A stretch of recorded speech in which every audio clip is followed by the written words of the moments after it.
Okay, so we have OAB is a triangle, OBC is a sector of circle with center O. Calculate the area of OBC and give your answer to three significant figures. Okay, right. So let's start then. Who wants to help me out? If we have a sector of a circle with center O here, what must that mean that these lengths, so OB and OC, what must they be? Sector of a circle. Who wants to help with that? Yes, well done, Josh. Yeah. So they must be OC and OB must be the radius of this circle. We're going to need to find out that radius if we want to work out the area of this sector here. So how are we going to do that? Well, let's have a look at what we've got. We've got a length AB, 11 centimeters, and we've got a length AO of 8 centimeters. Now, what we need to realize is that they are adjacent lengths. And what we have in between the adjacent lengths is this angle 28 degrees. So this is a clear indication then, two adjacent lengths and an angle in between is a clear indication that we use the cosine rule to find out this opposite length OB. So let's start with that then. I'll write it down. So we have the cosine rule gives us a square is equal to b square plus c squared. Now, before I go any further, what does that look like? Yeah, thank you. It looks like Pythagoras theorem. That's because it is. And the cosine rule is derived from both Pythagoras theorem and SOHCAHTOA, Ka. But we can look at that in another lesson. So we have minus 2bc and then cos A. Okay, because we've got this cos A, it's really important that we label the triangle correctly. So we've got A here, so I'm going to make the small a the length, this one here. Now, it doesn't really matter about the other two adjacent lengths, how we label them, but since we have B up here, I'm going to put the 8 centimeters as B and the 11 as C. So what we're going to do is we're going to enter those lengths into our equation. So let's do it. So we have A squared is equal to, well, B is 8. So we have 8 times 8 is 64.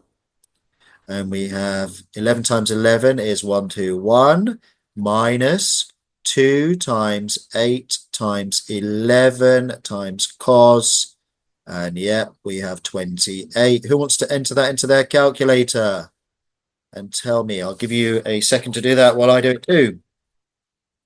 So 64 plus 121 minus 2 times 8 times 11 times the cos, 28.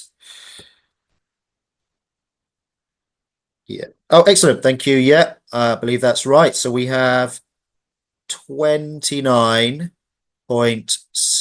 and it carries on, doesn't it? 1,000 dot dot dot centimeters. There we go. So right down at the bottom, we want three significant figures. So I'm going to just not round too much at the moment. I'll keep it like this, 29.601. And if we take the square root of that, what do we get? Yeah, we get 5.44 centimeters. That's right. Oh, that centimeter squared up there, wasn't it? Because we hadn't squared it. So we have 5.4 centimeters. Well done. Okay, so we have this length now, OB, as 5.44. Okay, that's that radius. Now we need the area of that sector. So you can tell me what the area of a whole circle would be. Yeah, so the area of a whole circle is going to be area as pi r squared.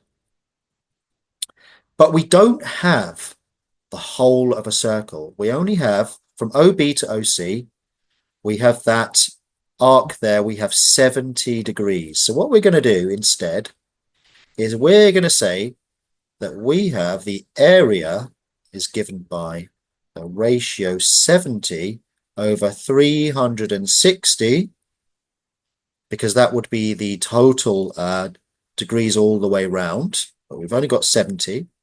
And then we're going to times it by pi, and then we're going to times it by that radius squared, 5.44 squared. Can anyone put that in their calculator? I'll do that. 70 over 360. Who can beat me to this? Times pi. Yeah, times 5.44 squared gives me, yeah, 18.077, and it goes on because we've got an area that's centimeters squared. But the question is asking for three significant figures. Thank you. Yes. 18 points. Now we've got greater than 5 here, so I'll round it up to 18.1 centimeters squared. That's a nice little exam question there. A couple of parts to it, but well done, and thank you for helping out with that one. And we got there. Right, let's move on to the next one.